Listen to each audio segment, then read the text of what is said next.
Buenas noches, bienvenidas, bienvenidos. Muchas gracias por estar aquí. Iniciaré por leer una breve semblanza de cada uno de los expositores en esta presentación. Blanca Heredia, la maestra Blanca Heredia, es exprofesora investigadora y directora fundadora de la Unidad de Investigación sobre Educación y Política Educativa en el CIDE. Trabaja sobre política mexicana, política educativa y talento intelectual joven. Entre sus publicaciones destacan los libros Tiempos de Cambio, Transparencia y Educación de Calidad y Reinventando al Leviatán, las reformas políticas y administrativas en países en desarrollo. Es doctora en Ciencia Política por la Universidad de Columbia. Hernán Gómez, el otro coordinador del libro, analista político, periodista e internacionalista, conductor en La Octava y autor de la columna Fuera de Tono en El Heraldo de México. Doctor en Desarrollo por la Universidad de Sussex, fue profesor del Instituto Luis Mora, el CIDE y la Universidad Iberoamericana. Autor, entre otros libros, de El color del privilegio, El racismo cotidiano en México y El que hoy nos ocupa. Cristina Sada Salinas, graduada con honores de la licenciatura en Artes por la Universidad de Texas en Austin, especializándose en psicología en 1972. Fue candidata ciudadana al Senado por Nuevo León mediante la coalición Movimiento Progresista en 2012. Es autora de Perfume y Pólvora, Vida y Memorias de una campaña sin fin, publicado en 2013. Cofundadora y exmiembro del Consejo de Administración del Instituto San Roberto, IDEA, SC. Es presidenta de Espes Viva AC, Derechos de la Infancia. Es también miembro del Consejo de la Asociación Civil Empresarios en Favor de la 4T. Liliana Flores Benavides nada más quiso que le pusiéramos activista social y microempresaria, pero aquí sabemos que es mucho más que eso. Es la decana de todos los activistas de este estado, y una persona a la que queremos mucho y le debemos mucho, como en el activismo, en la política y en la vida. Eloy Garza González es licenciado en Derecho por la Universidad Autónoma de Nuevo León, maestro en Letras Españolas de la Facultad de Filosofía y Letras de la UNAM, máster en Tecnologías de la Información y Comunicación por la Universidad Oberta de Cataluña. Fue director general de Desarrollo Político en la Secretaría de Gobernación. Es autor de los siguientes libros: El erotismo en Alfonso Reyes, La reforma fracasada del conde duque de Olivares y la transición, Memorial del cambio político en México. Ha sido colaborador de Voz y Voto, La Quincena, Milenio, SDP, entre otros medios. Publica diariamente una columna política en El Horizonte. Es comentarista semanal de Los Periodistas en Info7, así como conductor y productor de su programa de televisión en Azteca, Charla con Eloy Garza, y es director general del portal de análisis Latitud TV. Muchas gracias. Estos son nuestros panelistas y pues damos inicio con la anfitriona, la señora Cristina Sada Salinas. Nada más pido permiso para poner el micrófono en su lugar.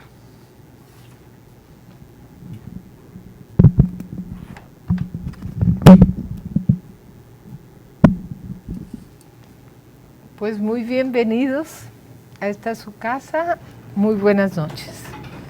Para mí es un honor estar al lado de estas extraordinarias y bellísimas personas y tenerlos a ustedes aquí en presencia rumbo al final de la pandemia, que esperemos que sea superada en unos pocos meses más al 100%. Cuando hace 3 semanas planeamos junto con Hernán esta presentación, decidimos apresurar las cosas y tener este encuentro antes de las elecciones. No porque pensemos que la lectura de este trabajo o la presentación en sí puedan influir en cambiar la decisión de nadie con respecto al voto. Lo que pretendemos es mostrar este valioso esfuerzo editorial que nos aporta elementos para ver más allá de esta coyuntura bautizada como las elecciones más grandes de la historia de México, en la que se decidirá la continuidad o el freno del proyecto de nación representado por nuestro presidente Andrés Manuel López Obrador.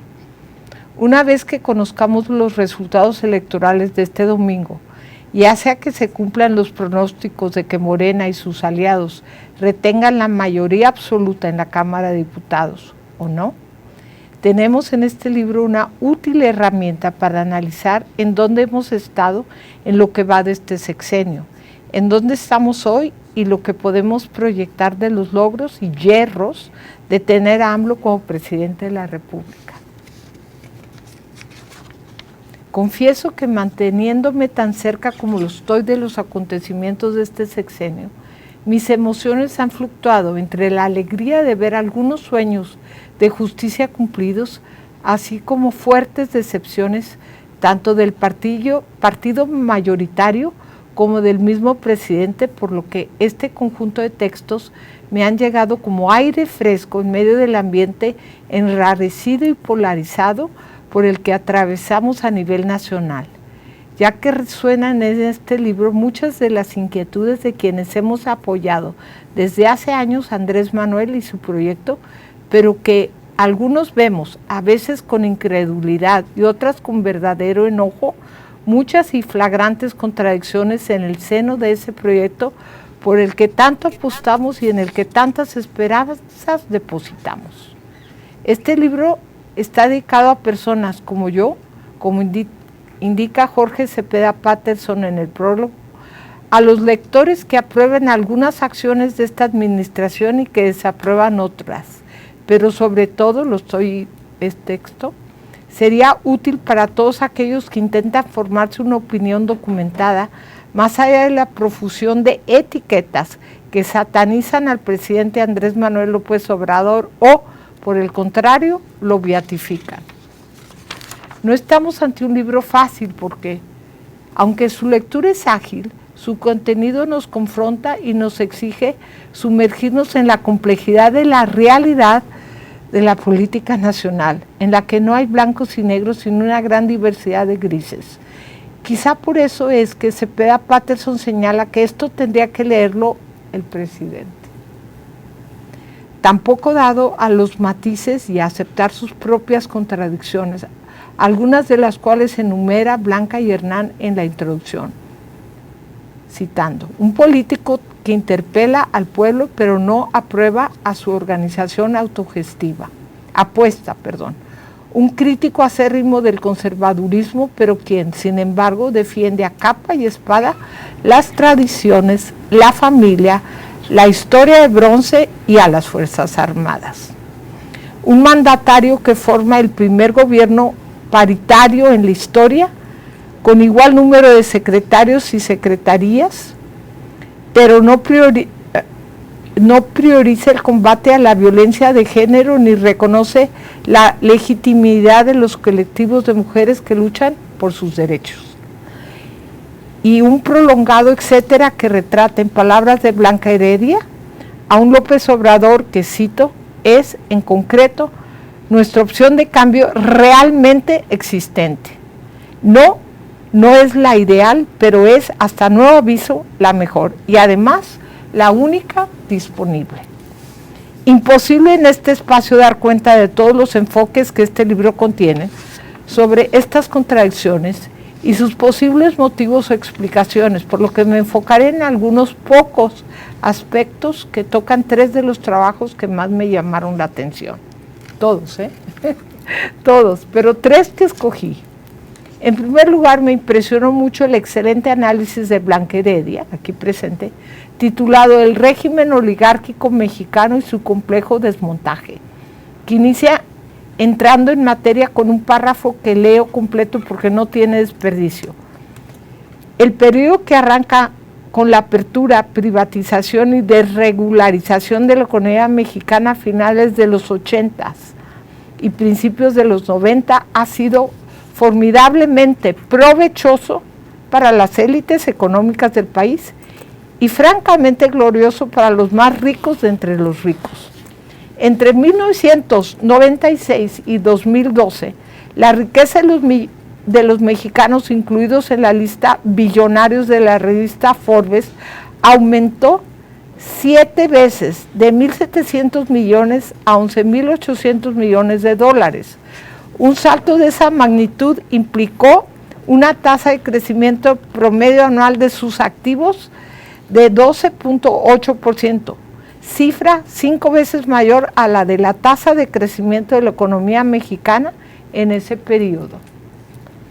Como todos sabemos, frente a este glorioso panorama de los megarricos, Los niveles de pobreza extrema llegan hoy a más de 50%, bueno, de pobreza y de pobreza extrema llegan hoy a más del 50% de la población. 50% de la población mexicana. Cifras aterradoras. Esa disparidad es la que trata de moderar AMLO y su 4T, nos indica Blanca, a través de domesticar a nuestros ricos, no acabar con ellos, a base de golpes, ¿verdad? Acotar su poder para reducir la pobreza y la desigualdad y con ello destrabar el desarrollo de México, lo cual no es en absoluto fácil. Los oligarcas mexicanos, y aquí en Monterrey no tenemos representantes, no tienen ya a cargo del gobierno a una élite política servil y complaciente, pero no están ni cojos ni mancos. Conservan su enorme riqueza, que se multiplica a diario, por cierto. Las bolsas de Nueva York y de México, de todo el mundo están. Válgame, esta pandemia les dio aire y el poder que esta les da para limitar los alcances del proyecto de cambio de AMLO e incluso quizá para darle al traste. Muy interesante me pareció el caso emblemático que Blanca escogió para mostrar cómo AMLO decidió desde el inicio de su gobierno hacer saber a esa oligarquía quién manda en este país. La cancelación de la construcción del aeropuerto de Texcoco apenas llegando a la presidencia. Me pareció genial. Cito a Blanca, con esa decisión López Obrador dijo en efecto, aquí mando yo, la estoy citando, y se lo dijo a quienes tenía que decírselo, a los que habían mandado de facto en México hasta entonces, a los señores del dinero. Y luego agrega algo con lo que no estoy de acuerdo. Del todo, no fue la cancelación del aeropuerto en Texcoco una decisión orientada por la técnica, fue una decisión de poder. Estuvimos cerca del proceso de algunos de los foros, Blanca, de consulta sobre esta decisión y entre muchas otras voces especializadas que escuchamos estuvo la de mi hermano, el ingeniero Jaime Salinas, que debería estar aquí presente, pero no ha llegado, quien expuso con toda oportunidad en conferencias y entrevistas que organizamos, que tuvieron amplia repercusión mediática, una contundente argumentación técnica y económica y aeronáutica en contra del emplazamiento en Texcoco y a favor, si no de Santa Lucía en sí, de otro aeropuerto. Muy fuerte, ¿eh? Las pistas las pusieron para que se cancelaran el Santa Lucía y el actual aeropuerto internacional de la Ciudad de México. Y vamos a tener como 3 puertas extras. Era todo, después de una multibillonaria inversión.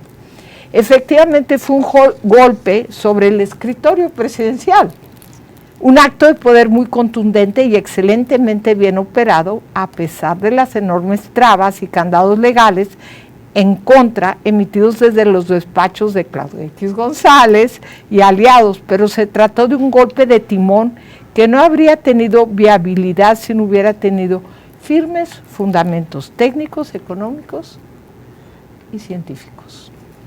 Así es que se explica cómo este acto de poder marcó la pauta para muchos otros que AMLO ha llevado a cabo en la misma línea de acción con la que, cito, les hizo saber a los antiguos mandamases del país que iba en serio. Es decir, que sus palabras y sus amenazas eran creíbles. Al mismo tiempo, los señores del dinero, no acostumbrados a la independencia, sino a la sumisión de los anteriores gobiernos, continúan en cólera. Habrán podido mangonear a Los Pinos, pero no a Palacio Nacional. En otro apartado de su capítulo, Blanco Heredia desarrolla a fondo la idea de que AMLO repite sin mucha explicación casi en cada mañanera que no solo quiere lograr un cambio de régimen, sino que quiere hacerlo de manera pacífica. Pero, dice la autora, una transformación de ese tipo entraña una operación política de altísima complejidad, la estoy citando, con enormes riesgos y muy fuertes dosis de incertidumbre. Y de una de esas operaciones políticas de altísima complejidad trata el capítulo de Esteban Salmón, titulado La lucha contra los intermediarios, de la dádiva al derecho, que me sorprendió ya que es un tema del que poco se comenta, a pesar de estar en el centro del programa de la 4T. López Obrador en sus mañaneras repite constantemente que se deben entregar apoyos directos a la gente sin que exista intermediación alguna, como la que ejercen muchos líderes populares, sindicales y campesinos, que durante buena parte de la historia moderna de México han sido los encargados de bajar recursos para la gente, a cambio de ellos quedarse con una parte importante de esos dineros, lo cual no es ilegal, tomemos nota, amén de obtener poder político. El autor plantea que con la entrega de recursos de manera directa a la gente, si bien se reduce la fuga de recursos y las posibilidades de manipulación política, también se corre el riesgo de que el gobierno, citando, mantenga la estrategia actual y otorgue las transferencias directas de forma que sigan generando, dice el autor, deudas con los ciudadanos, lo cual de hecho sucede con las estrategias de comunicación de López Obrador, que crean la figura de un gran acreedor, el propio AMLO, para un pueblo endeudado moral y políticamente. El presidente convertido en el gran gestor y benefactor.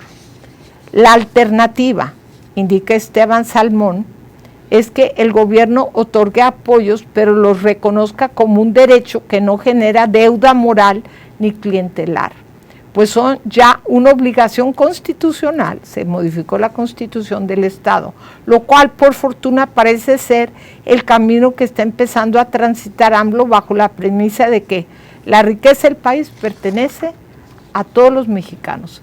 Y ante una realidad de lacerante abandono hacia los millones de ciudadanos vulnerables de nuestra nación, lo que sin duda justifica moralmente la demanda por transferencias directas y evitar fugas.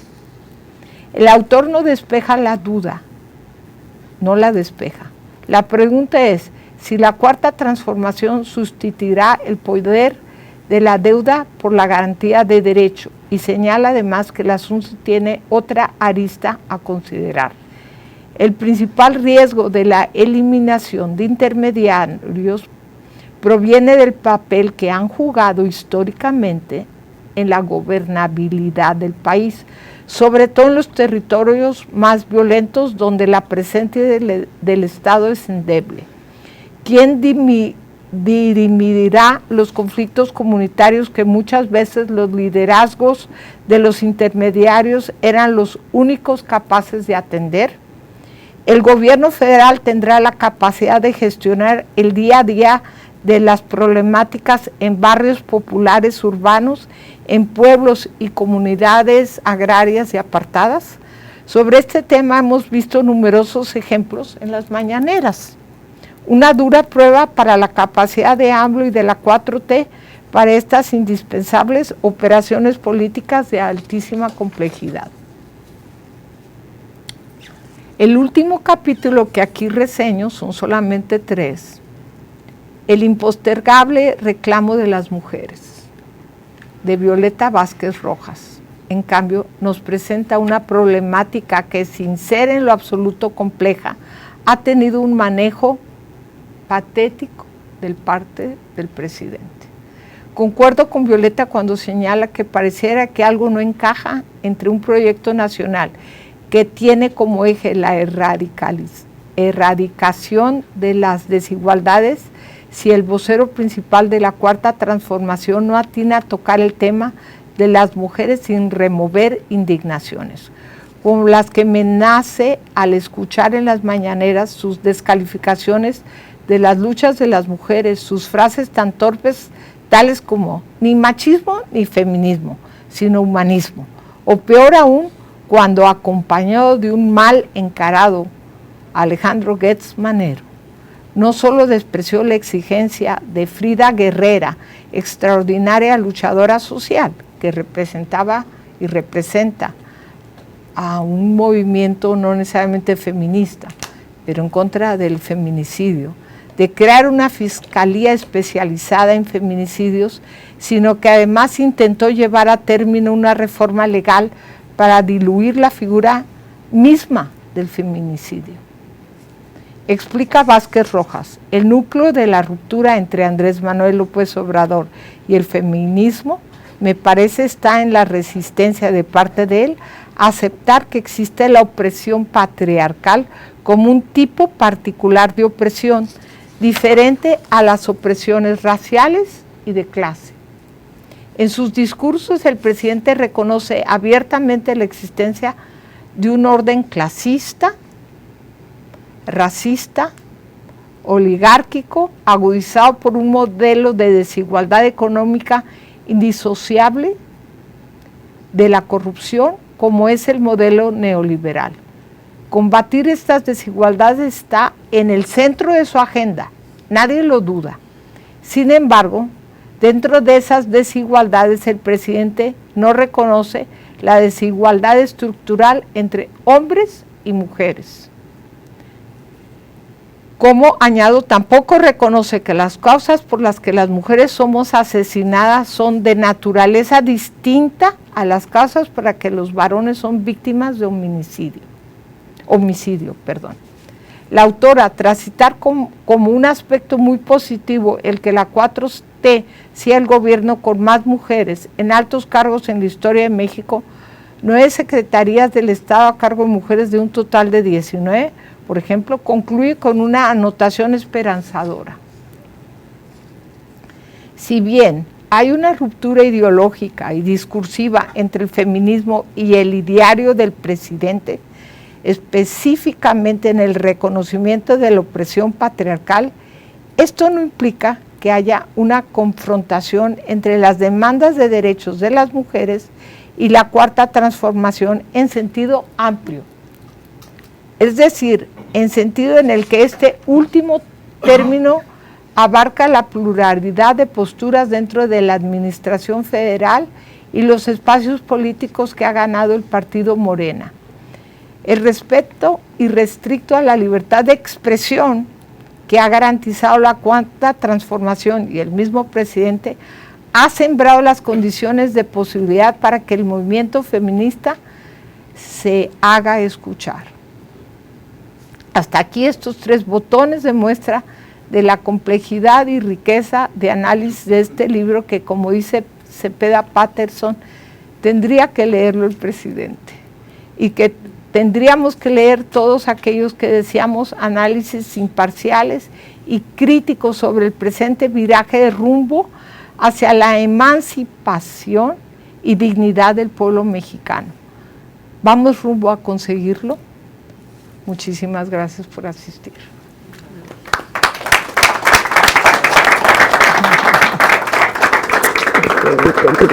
Gracias. ¿Sigo yo? Gracias. Bueno, de entrada quiero agradecer a Cristina Saaz Salinas su invitación y a César Valdés para la presentación de este libro que es 4T, claves para descifrar el rompecabezas. ¿Me prestas tu libro? Claro, es todo tuyo. Gracias. Este libro es un libro de 400 páginas, pero de muy fácil lectura. No se asusten.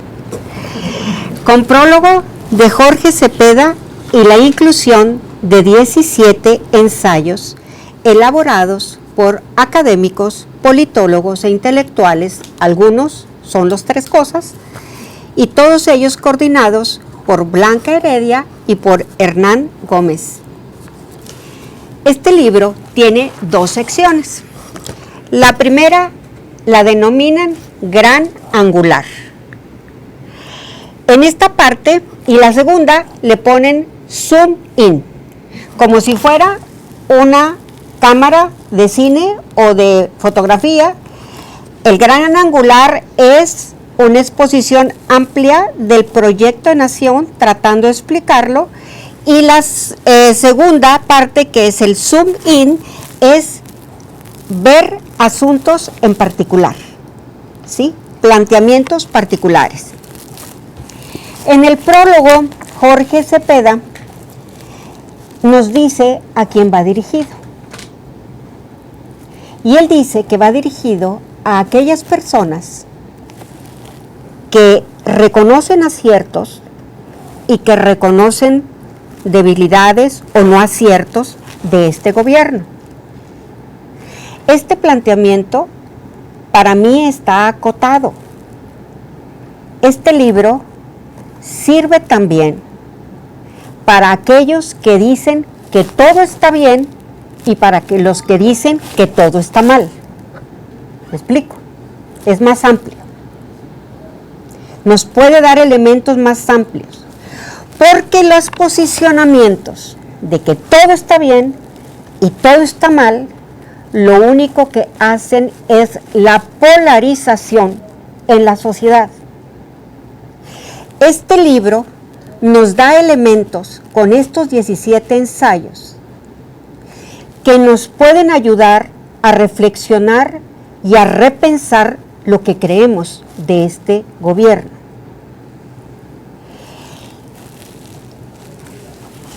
Y también plantean Blanca y Hernán que también este libro puede servir, puede ayudar a la gente que este gobierno le causa asombro o que este gobierno pues tienen duda y desconcierto, porque la votación del 2018 mucha gente votó para que ya no estuvieran los mismos.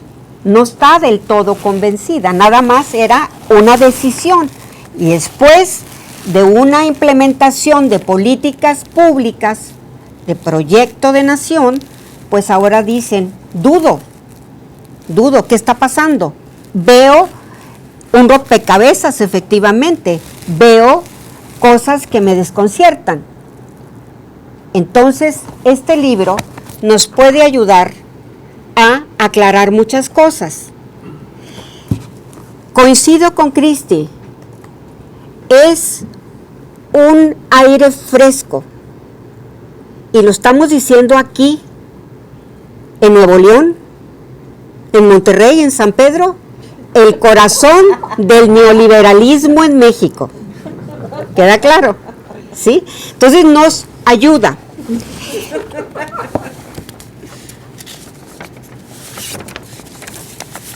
En su introducción, los coordinadores plantean una serie de contradicciones, algunos ya las mencionó Cristi, ¿sí? Donde la gente dice, ¿por qué razón tiene un discurso en contra del neoliberalismo? ¿Sí?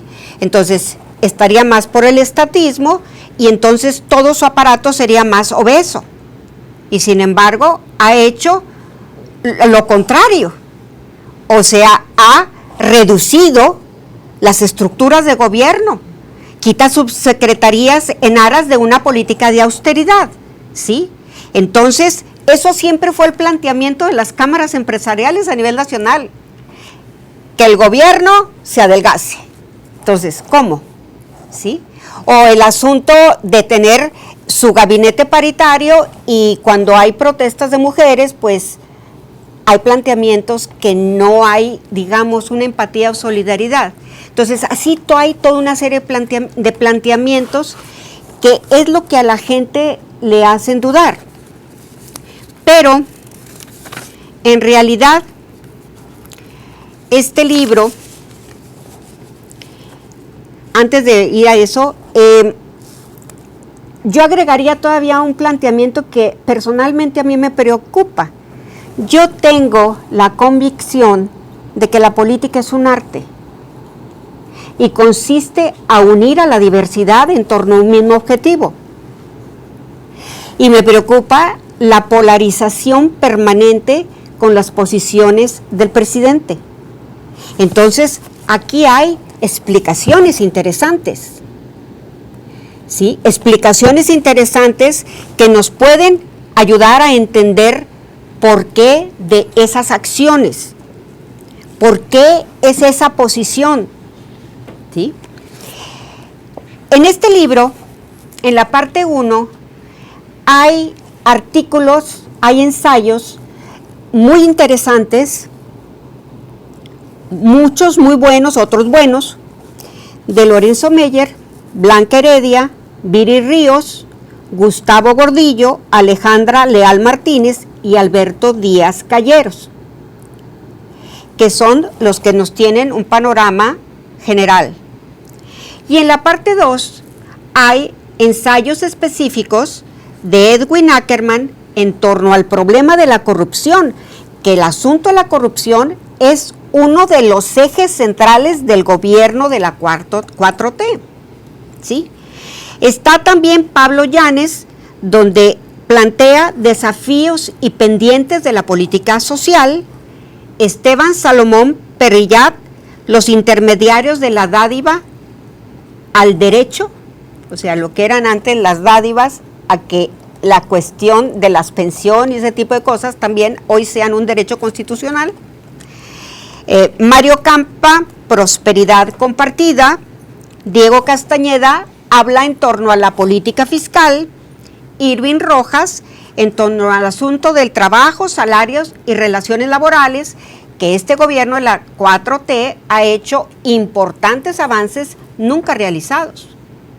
Desde elevar el salario mínimo, ¿sí?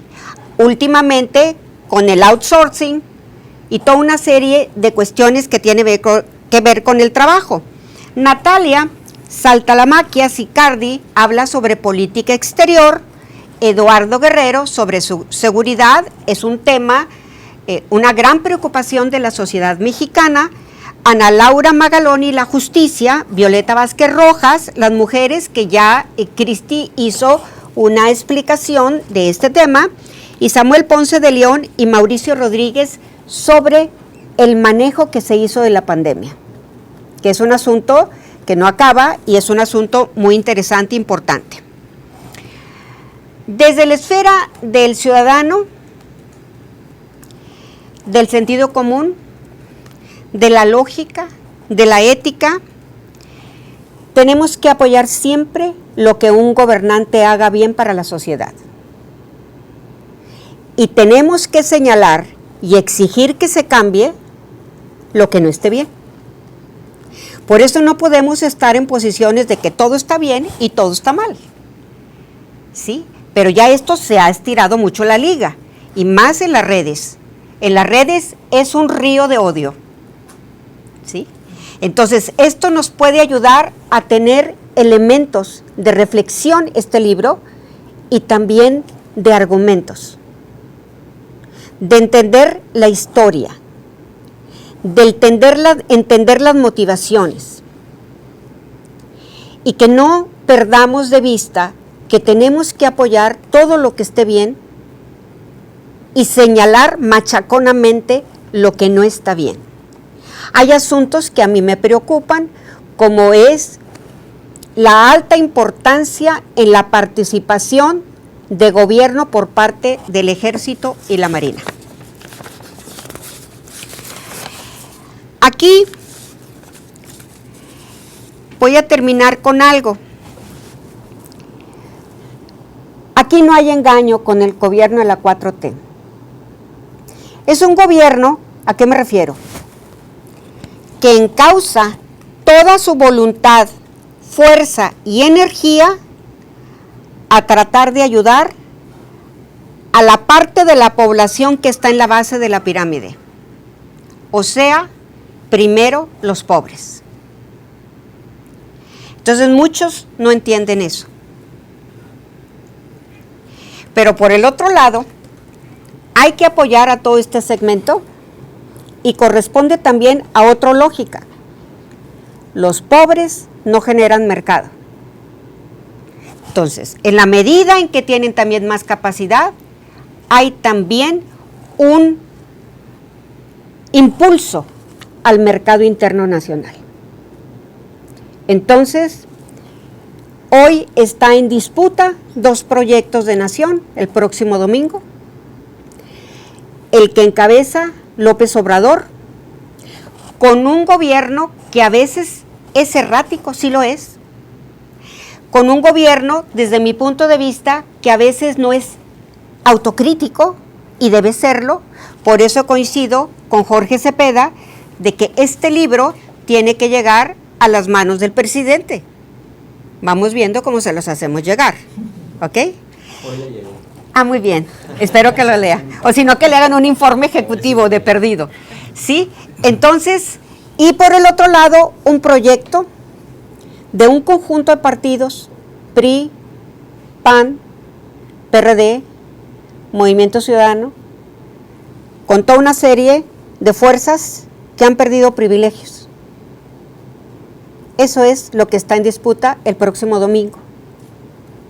Yo los invito, para no caer en el blanco y el negro, para no evidenciar ignorancia, que se lean este libro. Es un aire fresco para los ciudadanos. Muchas gracias.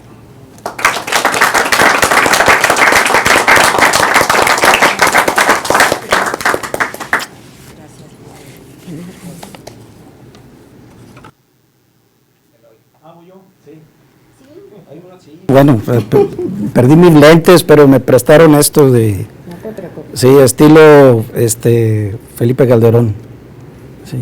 Muchas gracias, Cristina Sada, por la invitación. Soy su fan y su seguidor incondicional por todo el activismo que ha destilado durante pues muchos años, a César Valdés, por supuesto.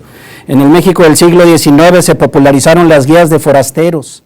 El título completo de estas guías eran Guías de Forasteros y Repertorio de Conocimientos Útiles. Los verdaderos bestsellers, saben la letra de la época, no fueron la novela Astucia de Luis G. Inclán y Los bandidos de Río Frío de Manuel Paino, publicado por entregas como folletín. Los bestsellers por antonomasia en México del siglo XIX fueron estas especies de guías Michelin o Google Earth que se vendían en el portal de mercaderes en la Ciudad de México. La guía de forasteros iba acompañado por hojas de ruta, datos costumbristas, asuntos políticos, direcciones, coordenadas, conocimiento territorial y simbólico de cada ciudad, para que pudieran darse un norte los viajeros que llegaban a la región más transparente del aire, dichosos aquellos tiempos, e incluso con referencias útiles para los propios citadinos, a veces más perdidos y desorientados que los propios extranjeros. Eso pasa en algunas latitudes hasta la fecha. La guía de forasteros más célebre, no la única ni la más completa, fue la que coordinó el hijo de José María Morelos y Pavón. Se llamó Juan Nepomuceno Almonte, general imperialista polifacético, polígrafo, políglota, polímata, fifí, conservador, oligarca y traidor a la patria, no necesariamente en ese orden. 4T claves para descifrar el rompecabezas. Es una guía de forasteros que coordinan Blanca Heredia y Hernán Gómez, aquí presentes, polifacéticos, polígrafos, políglotas y muy patriotas, no necesariamente en ese orden. Son y un tanto fifí, sí, para despistar al enemigo, sí.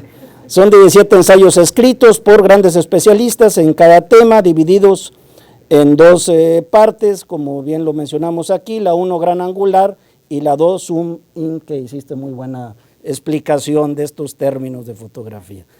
Leeré un párrafo de la guía de forasteros de 1858 de Juan Nepomuceno Almonte, para que se den cuenta cómo le cae como anillo al dedo a este libro de Hernán Gómez y Blanca Heredia. Prometo que va a ser la última vez que menciono la metáfora. Cito textual: no se trata de encarecer el mérito, decía Juan Nepomuceno, de esta guía de forasteros que tanta falta hacía al país. Sí diré que para adquirir los datos que en ella constan, ha sido preciso dedicarle algunos meses e incomodidades. Su precio le podría parecer al lector bastante caro, y cómo no, si cuesta casi 500 pesos en la Gandhi.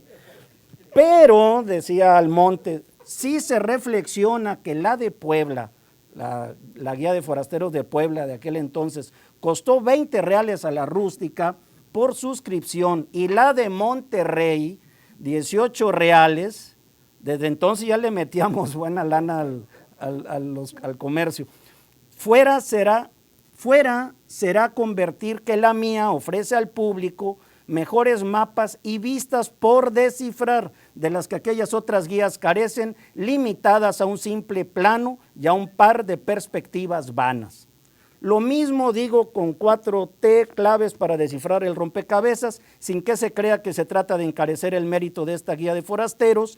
Sí diré que su precio puede parecer algo caro, pero si se reflexiona que aquel librito, Regreso a la Jaula, de Roger Bartra, pobrecito Roger Bartra, no es más que un concentrado de adjetivos descalificativos en contra de AMLO y cuesta más o menos lo mismo, y que el que coordina el pseudohistoriador Francisco Martín Moreno, pobrecito, los que leen a Francisco Martín Moreno, no con el título de Naufragio de México, que se limita, como diría su alma gemela del siglo XIX, Juan Nepomuceno, es un simple plano y perspectivas vanas.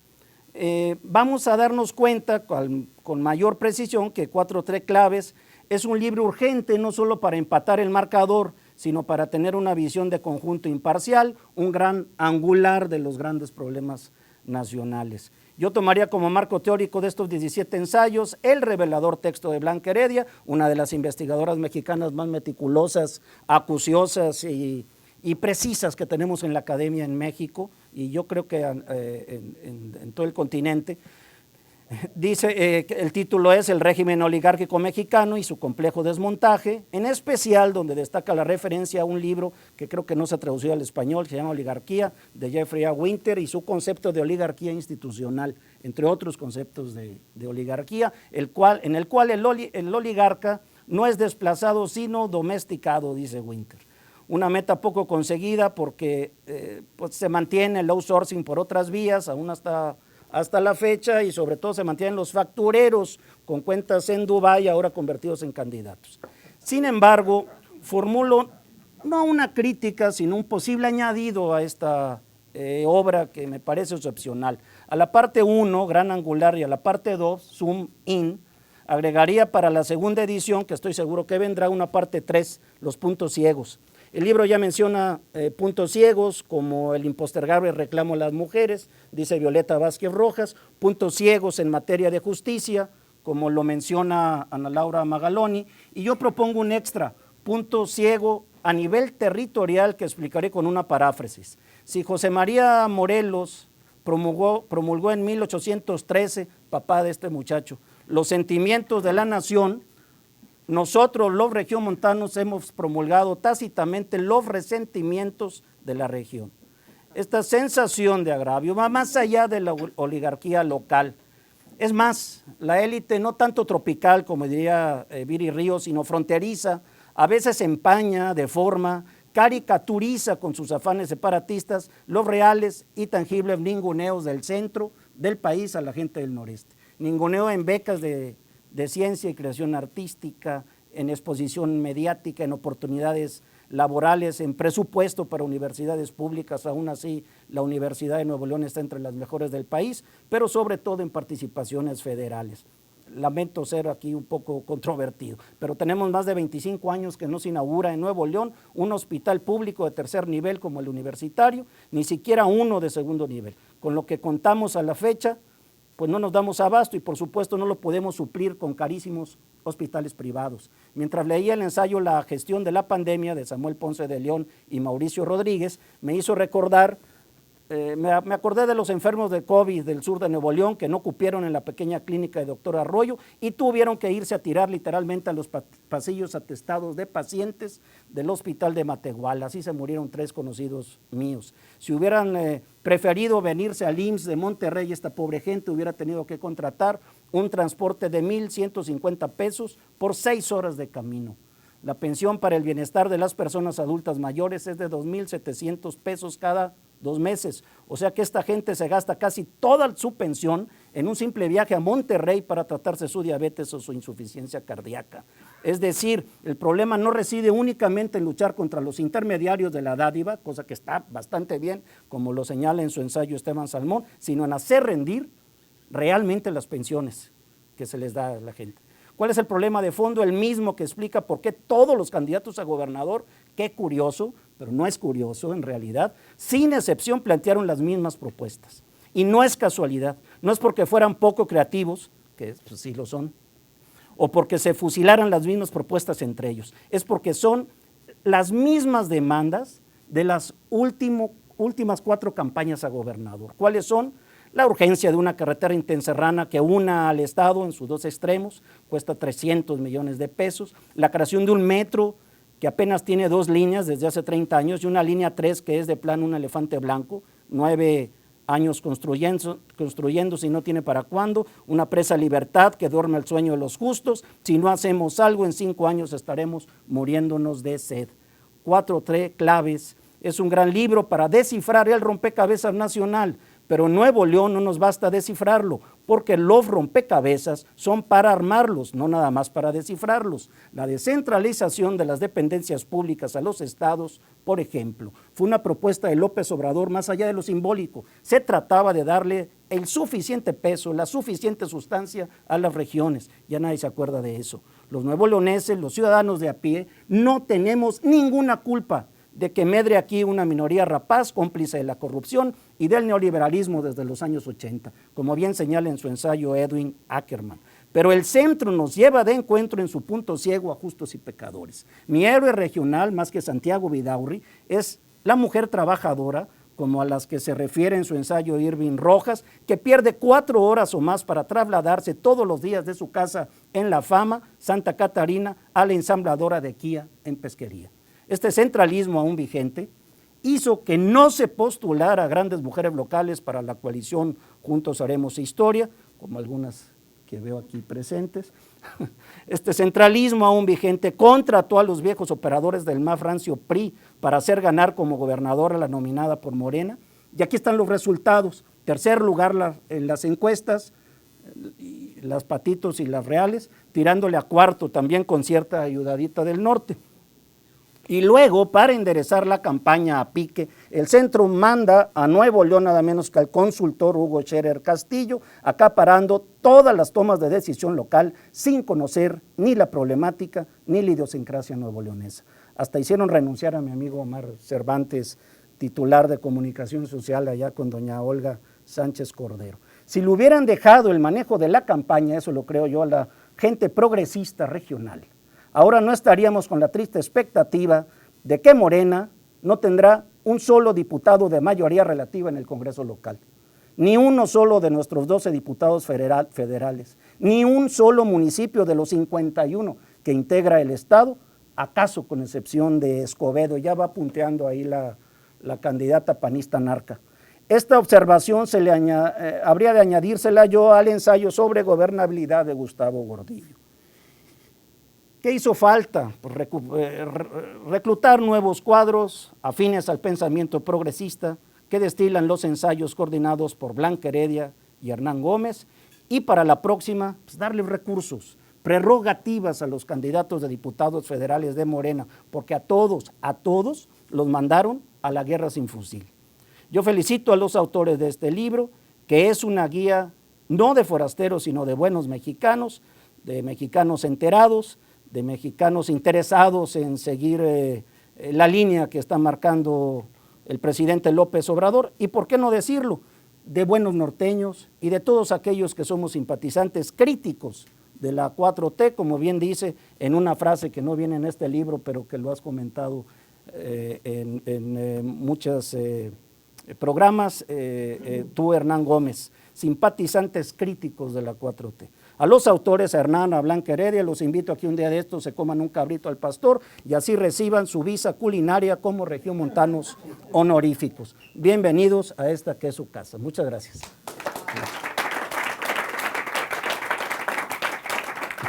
Gracias. Creo que me toca, ¿verdad? Con permiso. Muchísimas gracias a Cristina Sada por esta calurosa recepción y esta invitación. Muchas gracias a César también por organizar todo esto, con mucha dedicación también. Gracias a los tres, digamos, por los comentarios y por la lectura tan detallada del libro y sus magníficas presentaciones. Ahorita que decías lo de la perspectiva regional, me gustó mucho ese comentario porque justo estamos pensando Blanca y yo que el próximo tomo de estos sea, porque quizás salgan 2 o 3, sea justamente sobre la 4T desde una perspectiva regional. O sea, todo este libro está escrito muy desde una visión chilanga y chilangocéntrica y de lo nacional, desde cómo lo vemos nosotros en la Ciudad de México. Esa es la verdad. Y creo que esa es la principal, o una de las principales debilidades. Y tendríamos que escribir cómo esto se está aterrizando en el territorio, porque este gobierno llegó, la 4T llegó con el lema de gobernar desde el territorio y no desde el escritorio, y es una de las fallas probablemente. Y esto que dice sobre cómo se ha llevado a cabo la campaña, cómo Morena llevó a cabo la campaña aquí en Nuevo León, creo que es muy cierto, es una de las cosas que yo en su momento también fui crítico. A mí nunca me simpatizó, lo digo abiertamente, nunca me simpatizó la candidatura a gobernador aquí en el estado. Al mismo tiempo entiendo las razones del pragmatismo, ¿no? Pero bueno, sin querer opinar sobre temas, digamos, de Nuevo León que no conozco, de política interna, digamos, les quisiera contar un poquito de cómo empezó esta historia, digamos, porque ya el libro ya lo explicaron bastante bien en sus partes, etcétera, y entonces ya de eso ya creo que ya no tiene mucho sentido hablarles, pero sí de contarles un poco la historia de cómo surgió esto. Yo estaba escribiendo otro libro que lo estaba escribiendo yo solo, que está por salir publicado, sobre la 4T, pero estaba como en mi soledad, muy solo, pues. Y Blanca también estaba en su soledad muy sola, porque pues nos hemos sentido muy solos, porque de alguna forma pues hemos sido parte de los que hoy son anti-AMLO, creo, los dos. O sea, muchos de nuestros amigos, Blanca en el CIDE, yo en los espacios en los que he estado, pues hemos quedado muy solos, porque los grupos a los que pertenecíamos, pues hoy están hechos en su mayoría de pejefóbicos, ¿no? Entonces, y al mismo tiempo nos frustraba mucho ver cómo la crítica en contra de López Obrador era, digamos, implacable, y sentíamos que es una crítica que no existía hacia Peña en su segundo año de mandato para nada, y que era una crítica de una intelectualidad quizás que se siente desplazada, que se volvió en gran medida irrelevante porque los intelectuales se volvieron irrelevantes, muchos de ellos, porque ahora sí que en el periodo neoliberal, como dice el presidente, o en el antiguo régimen, pues eran muy necesarios ciertos intelectuales para legitimar decisiones de un Estado que tenía poca legitimidad democrática. Entonces, lo que dijeran algunos expertos, casi siempre en la Ciudad de México, era importantísimo y se buscaba su reconocimiento todo el tiempo. Y hoy, pues eso ya no es así. Digamos, le mandamos el libro al presidente, este y el otro, casi que por cortesía, pero no esperamos que lo lea, no nos pensamos tan importantes, la verdad. Y en cierto sentido, qué bien que los intelectuales no tengan esa relevancia, porque significa que hay otras fuentes de legitimidad que son más importantes, como las mayorías. No, con esto no quiero decir que la reflexión y el pensamiento no sean importantes. Escribimos este libro porque sentíamos que la discusión pública y el debate público está secuestrado por posturas muy extremas que no nos están permitiendo pensar, que nos tienen atrapados en discusiones muy simplistas, donde pues tienes yo diría el 70-80% los intelectuales. Me gustó mucho que citaras el libro de Roger Bartra, porque para mí Roger Bartra es un ejemplo de perfecto de lo que le ha pasado a buena parte de los intelectuales que han dejado que frente a la 4T les gana la emoción y les ganan los adjetivos y les ganan las descalificaciones, pero no el interés por entender, genuino, digamos, por realmente hacer una reflexión pública útil a la sociedad. Y creo que el libro de Roger Bartra es un muy buen ejemplo de eso. Y es muy triste porque Roger Bartra es un intelectual que yo respetaba mucho, honestamente. Uno ve su libro y no sirve para entender nada, no es útil. Y así hay otros, y la mayor parte de quienes escriben en los periódicos, y bueno, yo eso lo vengo criticando desde hace mucho tiempo. El problema es que del otro lado tampoco tienes una reflexión demasiado útil porque está faltando mucha crítica. Los defensores de Morena y del obradorismo, digamos, buena parte están en el gobierno y se entiende porque están ocupados en tareas mucho más importantes que escribir libros, como gobernar. Y dentro de los intelectuales, digamos, los que cita el presidente como los intelectuales buenos, pues la verdad es que son en su mayoría, y espero que no me citen y que esto no se esté siendo grabado, son intelectuales muy apologistas, lo digo aquí en confianza, ¿no? Sé que nadie nos está oyendo. Se los cuento aquí como muy en corto. No, hay una cosa también muy yo le llamo obradorismo religioso, ¿no? Que digo, todo movimiento necesita, así de izquierda, etcétera, necesita sus sectores, y de derecha necesita sectores muy convencidos, militantes y etcétera. Pero, sus true believers, y son necesarios, ¿no? Pero yo digo que son necesarios en la militancia también. El espacio del análisis, pues, no puede dejar de ser crítico. Y por eso es que con este libro lo que queremos es darle un espacio a la simpatía crítica, digamos, porque no es un libro imparcial. Usaste la palabra imparcial en algún momento. Yo no diría que es un libro imparcial, porque yo honestamente no creo que exista la objetividad en el análisis político, ni en el periodismo, ni en nada, porque somos todos subjetivos, porque somos sujetos y la objetividad es imposible, pues no es esa la pretensión. La pretensión es, creo yo, sí posicionarnos en un lugar y desde ese lugar hablar, pero que sea un lugar de simpatía crítica, que implique no tener que celebrar todo sistemáticamente, ni tampoco tener que condenar todo sistemáticamente.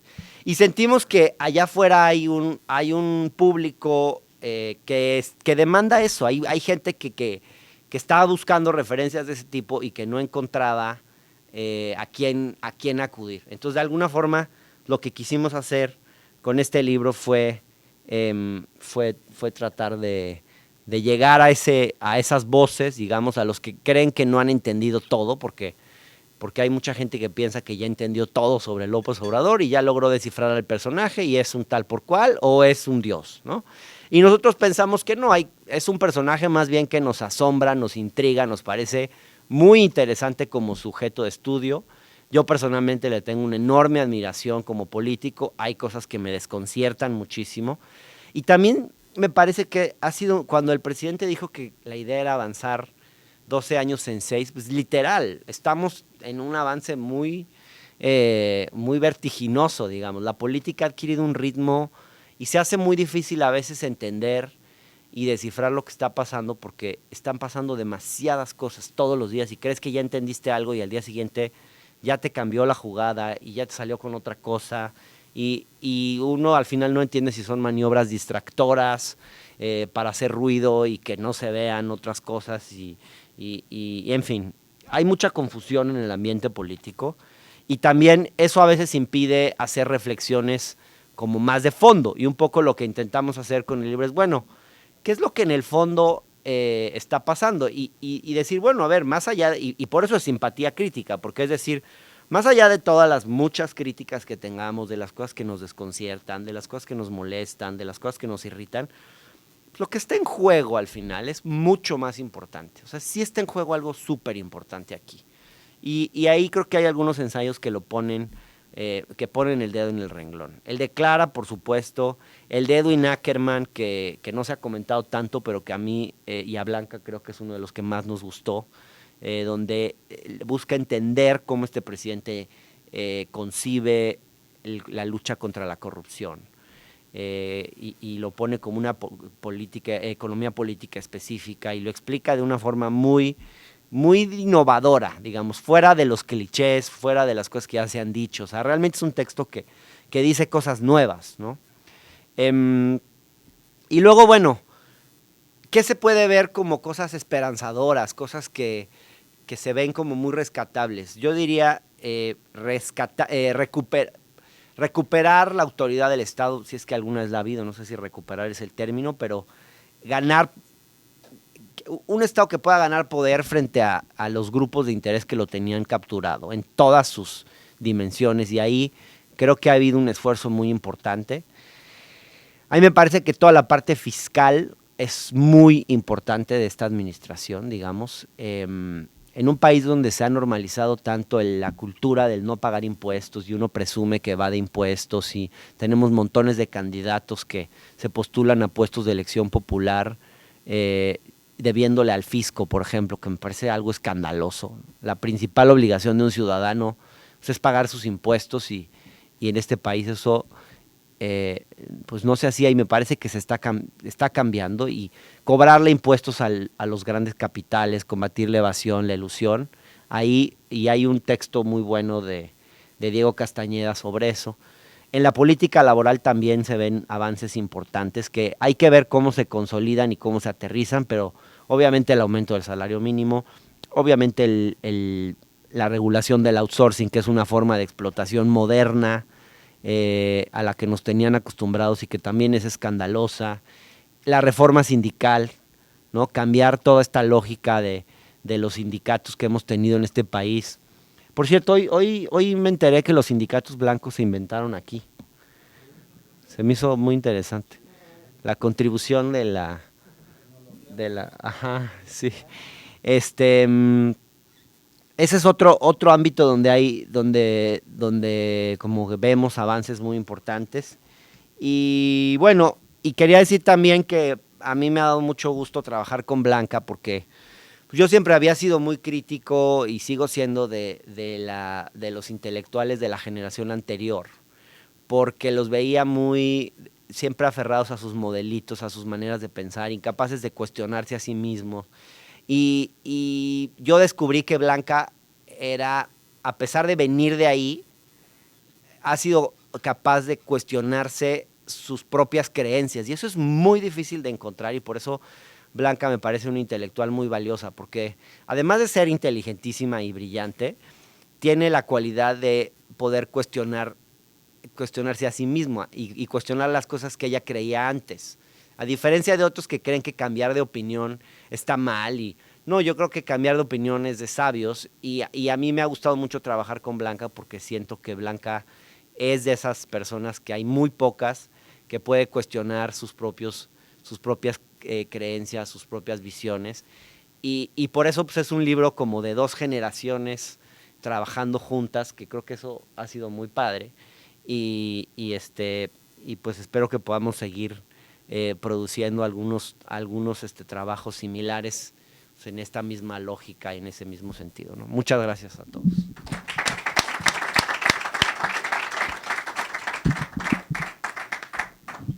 Me toca. Quiero empezar, ¿sí se oye? Sí.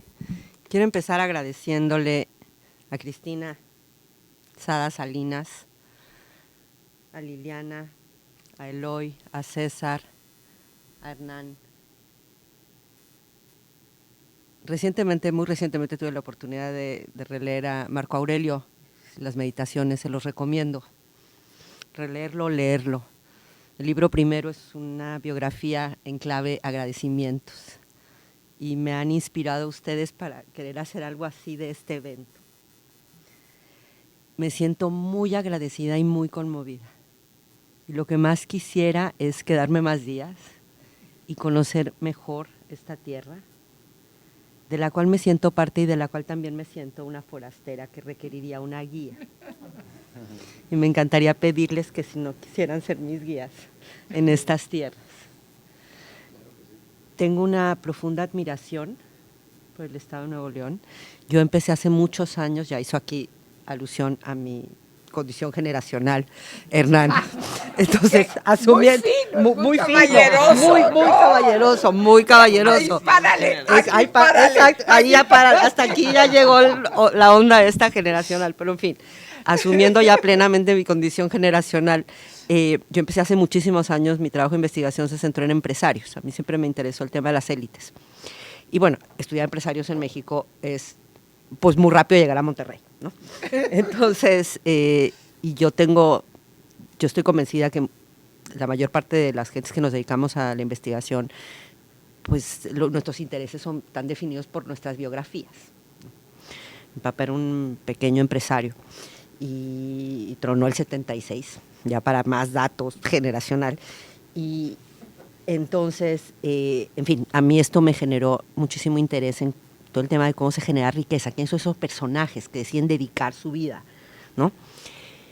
Y en ese sentido siempre me ha producido fascinación Monterrey y Nuevo León. Y quiero entender mejor como toda la parte, hay partes oscuras, también hay partes luminosas. Quiero entender mejor, porque yo sí quiero un país rico. No sé si el presidente quiere un país rico, pero yo sí. En eso a veces siento que con muchísimas cosas que estoy de acuerdo con el presidente López Obrador, en esa, no sé, más bien creo que no. Si acaso mi intuición de que él no le presta tanto valor al tema del crecimiento, a la generación de riqueza, yo sí. A mí sí me parece muy importante y esa es una de las cosas que me hace admirar tanto estas tierras. Y les agradezco enormemente. Me siento súper bienvenida y, insisto, solamente quiero venir más veces y conocerlos más. Quiero citar, no encontré ahorita rápido una que me parece la mejor, de las mejores citas de Ortega y Gasset, pero quisiera citarles algo que puse recientemente en Twitter, pero que estoy convencida y que para mí es el origen de este libro y que creo que fue lo que nos llevó a estar juntos en esta empresa y en este viaje. Cito a José Ortega y Gasset paradójicamente en un libro que se llama La rebelión de las masas. Sorprenderse, extrañarse, es comenzar a entender. Es el deporte y el lujo específico del intelectual. Por eso, su gesto gremial consiste en mirar al mundo con los ojos dilatados por la extrañeza. Aquí hay 17 pares de ojos dilatados por la extrañeza. Que nos hacemos preguntas que no son falsas preguntas, que son preguntas de veras. Las preguntas de veras son aquellas para las cuales que te interesa responder y para las cuales no tienes respuesta. Y que además son la condición indispensable para conocer. Mi última cita docta, pero digamos, los griegos clásicos, los primeros que pensaron sistemáticamente de donde venimos en muchos sentidos, aunque seamos suburbio de Occidente, somos parte de Occidente, aunque sea suburbanamente, pues lo tenían muy claro. El asombro es el ver lo que es común, de repente ver esto que es común, extraño. Manos, ¿por qué 5 dedos? ¿Por qué siento más en esta parte y no en esta? Ese es el origen del conocimiento. Y gracias a eso tenemos estos micrófonos, en fin, ¿no? Y es el asombro el que está en el fondo. Sí, es un asombro con simpatía, pero hay asombro. Y desde ahí llegamos a formular preguntas, hipótesis, que tienen la intención de ser pistas, y me encantó cómo lo pusiste. Una guía de forasteros. Me encantó, sí, es una guía de forasteros.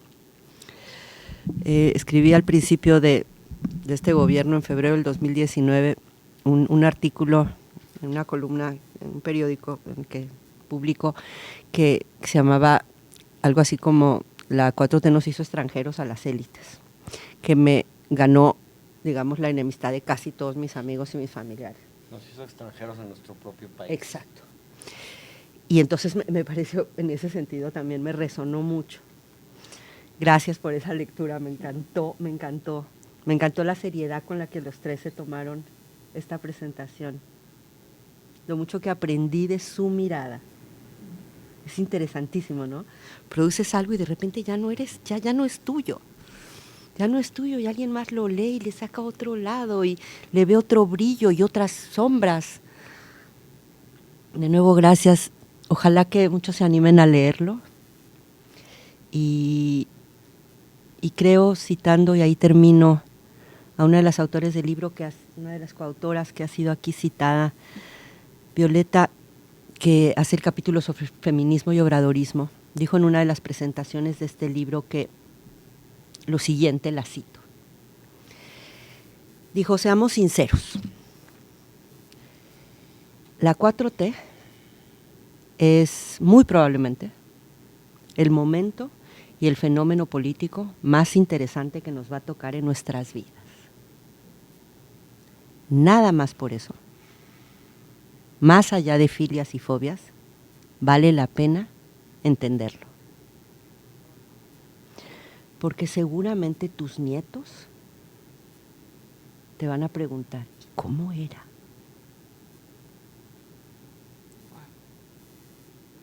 Se puede decir eso de muy pocos gobiernos, de muy pocos gobernantes. Y por eso creo que tenemos la obligación de preguntarnos, de tratar de ponerle nombre, también de ser críticos, desde luego, como bien decía Liliana, y también tú, Eloy. Y además yo coincido con lo que decía Liliana, en que con todo lo que le agradezco, el generosísimo prólogo que nos escribió Jorge Cepeda Patterson, que es enormemente generoso, yo creo que también le puede servir a los partidarios y a los adversarios. Y déjenme referirme por último a sus adversarios. Me parece tonto no estudiar a tu adversario. A ver, ¿qué hizo el Santos y el Cruz Azul? ¿Qué hicieron? ¿Qué hicieron? ¿Se estudiaron o nomás se estuvieron lanzando epítetos? O sea, ¿no se vieron los videos 1,000,000 de veces de cómo tiraba uno y cómo entraban al campo y a la media hora cómo estaban? ¿No estudias a tu adversario? Llenarlo de epítetos y sacar espuma verde por la boca es la mejor estrategia frente a tu adversario. Invito a los adversarios de Andrés Manuel López Obrador a que se hagan mejores preguntas. Y a que dejen de que sea la ignorancia lo único que les incita al miedo, porque al final la ignorancia es la fuente del miedo. Vayan por los datos.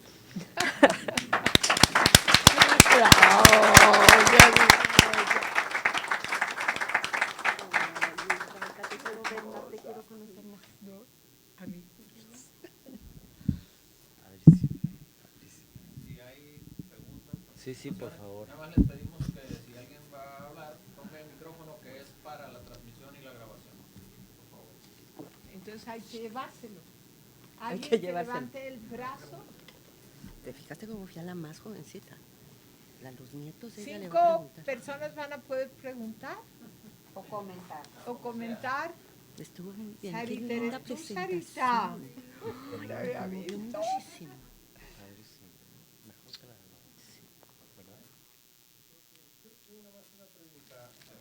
A ver, con micrófono. Allí no se puede quitar tantito el de este, porque si no se le va a oír. Escucho yo a AMLO y a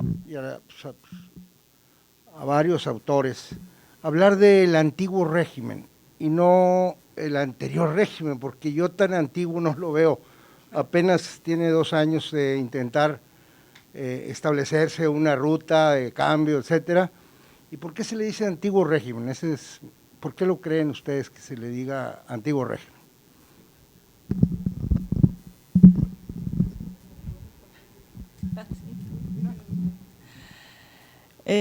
Blanca, ¿se oye, escucha? Sí, Beatriz Castañeda. Blanca, yo te quiero preguntar, ¿de verdad ¿sí piensas que el presidente no tiene interés en generar riqueza en México? O sea,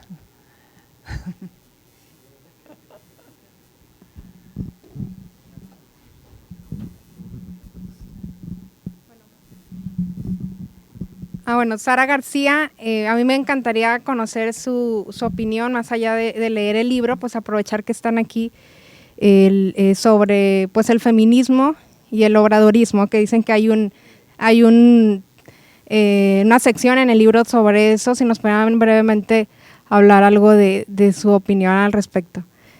Gracias.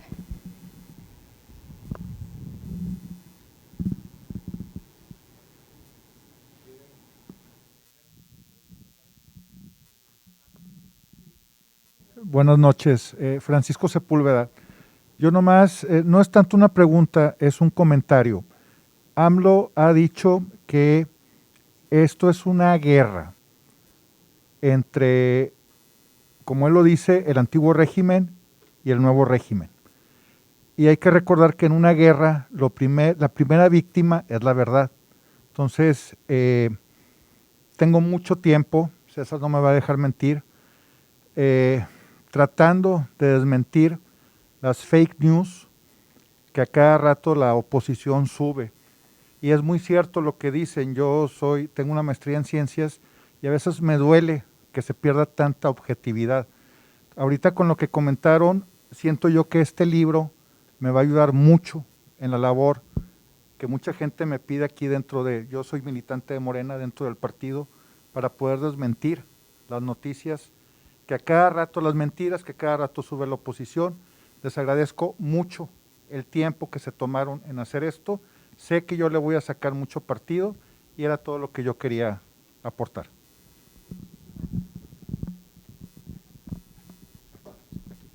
Gracias. Mauricio Cantú González, gracias por la invitación. Realmente me gustó mucho lo que todos comentaron. Yo creo que es importante como sociedad ver el factor del pensamiento grupal y el factor también de nuestra sociedad mexicana del alto índice de distanciamiento al poder que tenemos. O sea, nosotros como sociedad siento que siempre hemos tenido cierto miedo de ser críticos con nuestro propio grupo. Llámese empresa, llámese un departamento de gobierno, como que siempre el subalterno tiene cierto miedo de decir las cosas como son y de tener, como decía Hernán, una simpatía crítica. O sea, nosotros podemos estar de acuerdo con las acciones de una persona, de un grupo, pero también hay que ver cómo mejorar la actuación. En este mundo todo es perfectible, todo podemos mejorar en cuanto a la gestión de cómo hacer las cosas. Entonces yo definitivamente voy a leer el libro, les agradezco mucho esta presentación y yo creo que sí es importante analizar en todo el devenir histórico de la humanidad, desde que los humanos, antes de que fuéramos sedentarios, que éramos nómadas, ya formábamos nuestros grupos para nuestra seguridad y de cierta forma teníamos miedo del grupo externo o de las personas que no fueran parte de ese grupo. Y pareciera que esa psicología continúa. O sea, el humano ha evolucionado por cientos de miles de años y tenemos poco a poco que irnos quitando esa psicología de pensar que todo lo que viene del otro lado está mal y de todo lo que proviene de nuestro propio grupo está bien. O sea, tenemos que ser críticos, podemos tener una simpatía crítica. Yo tengo una gran simpatía por el presidente, por su visión de proyecto, de nación, pero podemos mejorar muchos rubros y en eso estoy totalmente de acuerdo con Hernán, con sus posturas que ha tenido y creo que este libro va a ayudar mucho a los que comulgamos y los que creemos en este proyecto para ver las áreas en las que podemos mejorar. Era un comentario solamente.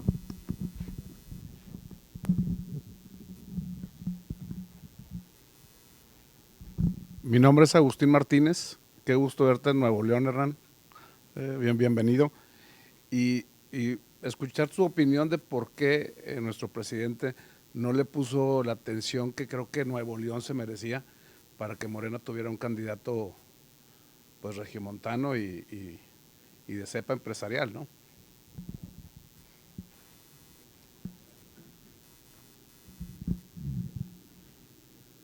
¿Empiezo?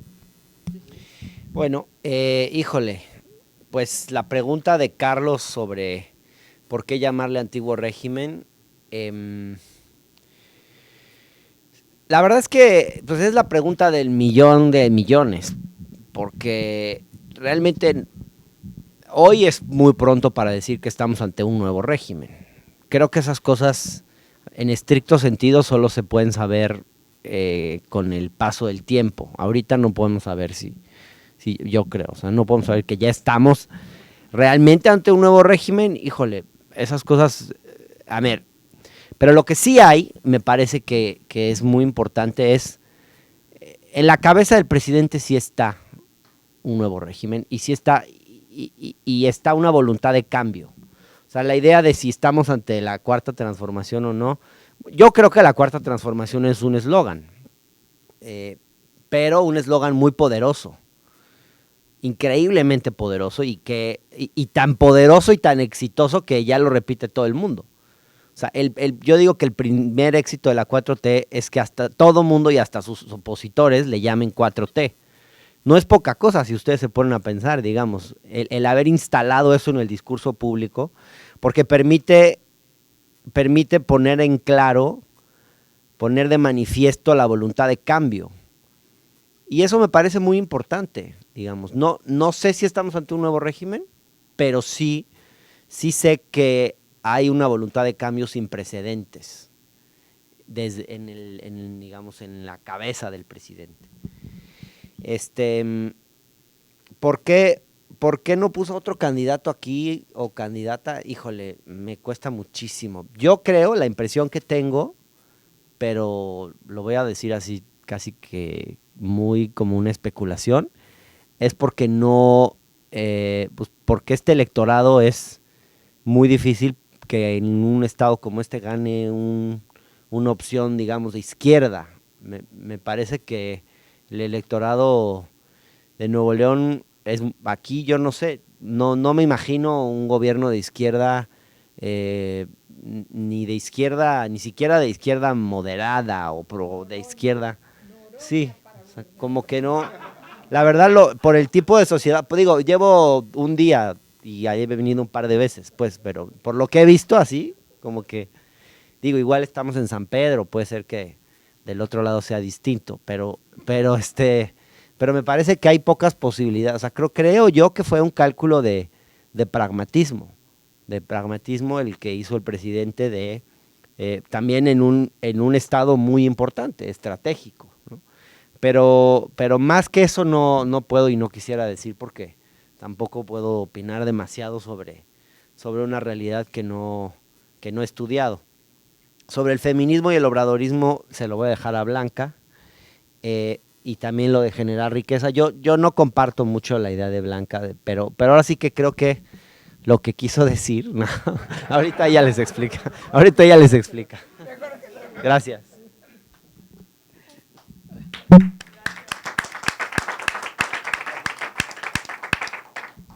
Si estaba buscando el teléfono, es que estaba buscando el epílogo de Hacia una economía moral, del último libro del presidente López Obrador, para documentar lo que digo con respecto al crecimiento, que es uno de los muchos lugares en donde ha manifestado que no está de acuerdo con el énfasis que se puso en el crecimiento durante las décadas pasadas, y insiste más en que hay que repartir mejor la riqueza, ¿sí? Me parece que con esto también dice que no está muy interesado en la competitividad internacional del país. Esto lo ha repetido una y otra vez, ¿sí? Y creo que en parte tiene que ver con distinguirse del proyecto anterior.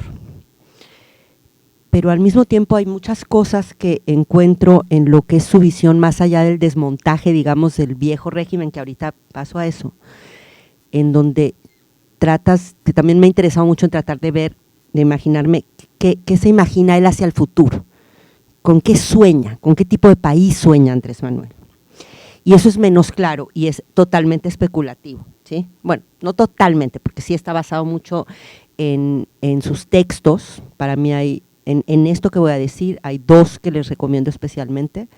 Creo que es el tercer párrafo previo al final de la última parte del Plan Nacional de Desarrollo, el que escribió Andrés Manuel, porque se acuerdan que hay dos, y donde hace un retrato desde mi punto de vista del país con el que él sueña, y el epílogo de Hacia una economía moral, que ahorita desafortunadamente no pude encontrar, sino se las leería, pero en donde sí nos transmite la idea de que el país al que aspira es un país en el que primero los mexicanos no tengan que emigrar, y eso estoy totalmente de acuerdo. Me parece que con toda la riqueza que pueden dar los inmigrantes a los países a los que llegan, y tanta riqueza que nos han devuelto nuestros migrantes, me parece una de las decisiones más terribles que alguien tenga que tomar, porque una cosa es irte porque quieres, a explorar otros horizontes, porque te enamoraste de una chica o de un chico en Finlandia o en Costa Rica o donde sea, pero cuando realmente no te queda de otra, porque estás huyendo de la violencia en sus múltiples manifestaciones, y una de las formas de la violencia es el no tener que comer o no tener esperanza. Las desgarraduras que te produce eso, dejar tu tierra, tus olores, tus amores, irte ahí de extranjero, ahí sí, de extranjero, a que te maltraten, pero al final de cuentas, pues ahí pudiste hacer mejor la vida. Entonces, en esa estoy totalmente de acuerdo. Lo dice mucho en estos dos textos que les cito. Pero, y también dice algo que yo creo que lo ha repetido en mil otras mañaneras y discursos, que como que él imagina y sueña con un México en donde la gente está en familia, y está en familia extensa, no nada más la familia nuclear. Yo respeto muchísimo y sé que aquí la mayoría de ustedes seguramente van a estar de acuerdo con eso, yo no. En eso soy profundamente moderna, en el sentido clásico del término. O sea, sí creo que el Estado nos salvó de la familia, o sea, a los individuos. Entonces, creo que la familia está muy linda, pero tampoco me gusta la idea de que sea tu única posibilidad. Entonces, ahí pero entiendo que resuena con la inmensa mayoría de la población en México. Otra cosa que yo intuyo, veo en sus textos que él dice con respecto a ese país en el que sueña, es uno en el que no se vive para trabajar, y sobre todo no se vive para trabajar y para generar mayor capacidad de consumo. Esto lo ha dicho miles de veces. También estoy de acuerdo con él. En eso estoy de acuerdo. Sí creo que uno de los aspectos del proyecto neoliberal, que no nada más fue la etapa superior del capitalismo, fue un proyecto. Les recomiendo el libro de Fernando Escalante, Historia mínima del neoliberalismo, entre muchos otros textos. Sí produjo una situación como diabólica el neoliberalismo, en el sentido de como su superestructura y su estructura. O sea, el sueño que proponía y el proyecto que nos propuso a todos es: échenle ganas, háganse ricos, consuman, y solo en la medida en la que consumen, son reconocidos socialmente. O sea, tu valor social, para changuitos sociales, pues somos sociales, nos morimos sin nosotros. No es una elección el ser sociales. Y entonces, para que te reconozcan tus otros changuitos, tú tienes que tener los tenis esos, y la casa esa, y el coche, y la güera o el güero, ¿no? Que eso cuesta, ¿no? Sobre todo si es moreno. Entonces, y se los resumo en dos anécdotas, que me parece que sintetizan bien lo que produjo la combinación entre esa ideología, que se volvió sentido común, y una estructura económica que solo le permitía a unos poquitos ganar legalmente el dinero para poder tener cada vez mayor capacidad de consumo. Dos anécdotas. Un libro que desafortunadamente ahorita no me acuerdo cómo se llama, pero yo se los voy a poner luego ahí en el chat del Facebook, que hicieron dos periodistas mexicanos, creo que salió el libro en 2012, sobre las correccionales en la Ciudad de México, las cárceles de jóvenes, y hablan de una de las más, creo que es la más grande, cuando menos de la Ciudad de México, y me impactó muchísimo la siguiente imagen. Cuentan de estos chicos que están entre 13 y 17 años, asesinos múltiples, violadores, chicos que están totalmente desconectados con respecto a su emoción, o sea, ¿no? Están quebrados ellos mismos, y que de las cosas que más les impresionó es que habían hecho un altar en la correccional. ¿Saben a qué era el altar?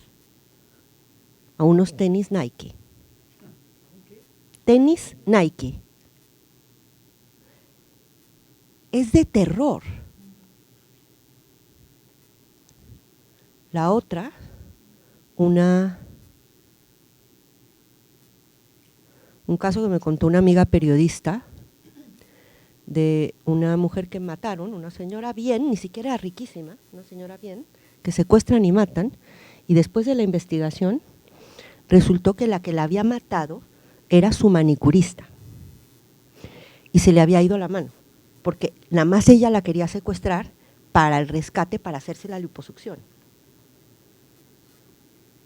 Son brutales, me parece, estas anécdotas, pero estoy de acuerdo con el presidente que un proyecto de vida, un proyecto de país, un proyecto de ser humano que te plantea como condición de posibilidad para existir y ser reconocido, tener cada vez más capacidad de consumo, pero no te ofrece las condiciones materiales para generar esa capacidad de consumo, produce el tipo de violencia grotesca en el que estamos viviendo, porque no es nomás que los maten, es que los disuelven en ácido. O sea, la violencia que ha adquirido México es una cosa que no nomás hay que estudiar desde el punto de vista económico, es también como cultural, antropológico, psicológico. Termino mi anécdota. Estuve recientemente, tengo eso que decían en la presentación muy generosa, hemos desarrollado unos programas de jóvenes, de chicos talentosos de diferentes regiones del país y medios socioeconómicos, y los llevamos a un viaje. Y el último viaje fue a Colombia. Y ahí estuvimos con unos especialistas en Colombia en narcotráfico, que nos contaron, entre muchas cosas, que estaban horrorizados de la llegada de los narcos mexicanos. Porque en Colombia, te informo, no en Dinamarca, en Colombia, con esos niveles de violencia histórica, la llegada de los narcos mexicanos estaba transformando hacia el horror la violencia.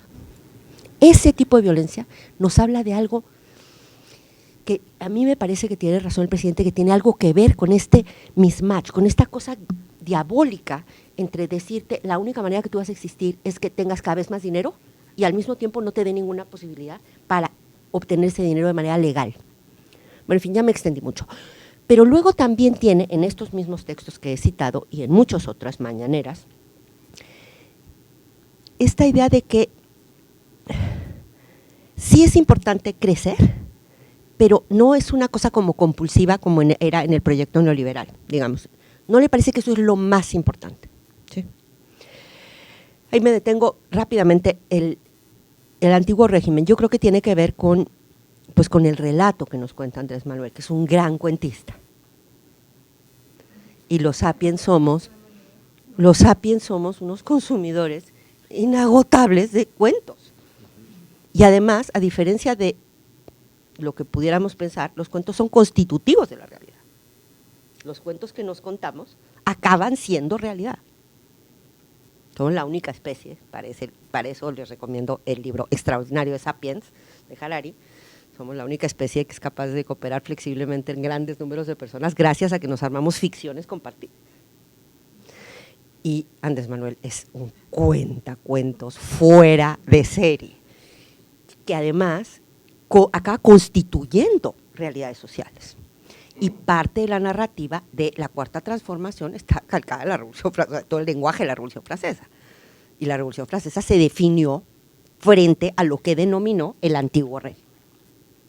Entonces es parte, digamos, de esa construcción narrativa que, como bien dice Hernán, vamos a ver. Con respecto al feminismo, a mí son mis mayores momentos de crisis, he tenido varios momentos de crisis fuerte con la 4T, y los mayores han tenido que ver con la posición del presidente frente al movimiento de las mujeres. y a los movimientos feministas y a la reivindicación de los derechos de las mujeres en una sociedad tan profunda y brutalmente y grotescamente patriarcal como esta. Y con eso que bien citaba Cristina, que dice en el texto Violeta, y es que en efecto el presidente no parece entender, yo creo que en parte no lo entiende y en parte no lo quiere entender, que la opresión patriarcal es distinta que la opresión de clase y la opresión de raza. Y no lo quiere ver porque a la Mao, he estado muy académico, ¿sabes? Pero bueno, a la Mao la contradicción principal es entre los de arriba y los de abajo, y todo lo demás son distractores. Lo entiendo en términos estratégicos, porque las mujeres, igual que los ambientalistas, igual que las víctimas un poco menos, pero atraviesan clases sociales, y entonces eso ya dispersa la energía, ¿sí sabes? Sí. El combate es entre Santos y Cruz Azul. Si resulta que hay unos que son hijitos de los dos y se ponen ahí en el partido, pues ya nos arruinaron el partido, ¿viste? Entonces salen unas mujeres feministas ahí en el partido, pues no, quiten a esas señoras, ¿no? Y entonces las asimila a los conservadores, porque son un distractor, y además son un distractor que le resta fuerza a esa contradicción principal. En relación a este tema, tengo que decir que para mí entender en cómo se manifiesta en mi cuerpo es que ya me entra como la paz, como una cierta serenidad. Aquí no tengo serenidad todavía. Trato de entender, ese es mi intento de entender, pero todavía mi corazón y mi cabeza están en tensión.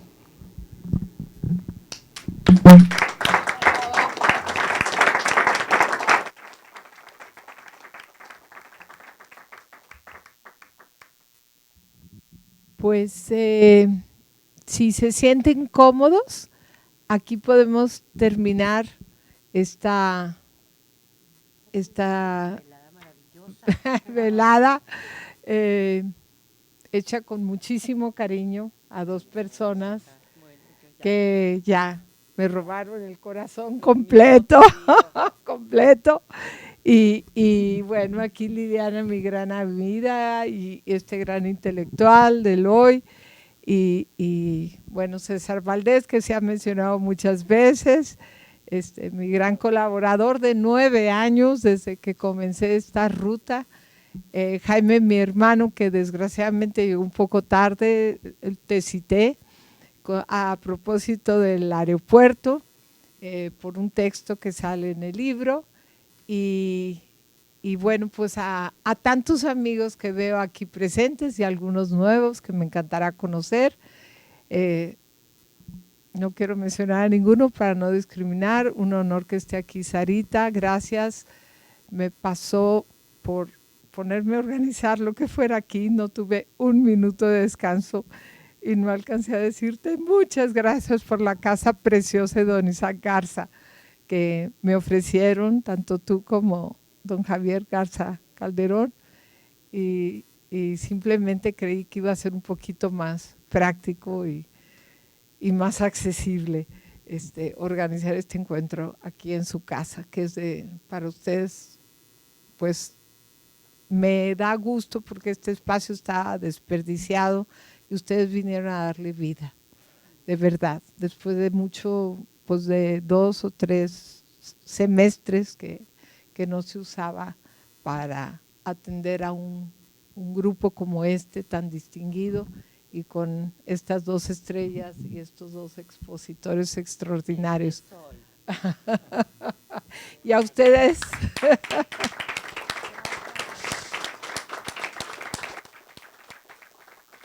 Y a quienes nos han estado siguiendo en Facebook, no tengo idea cuántos son, pero se queda. Muchas gracias por su atención y el honor de recibir a estas 2 estrellas. Ciudad de México queda en nuestro corazón. Gracias por este libro. Cómprenlo.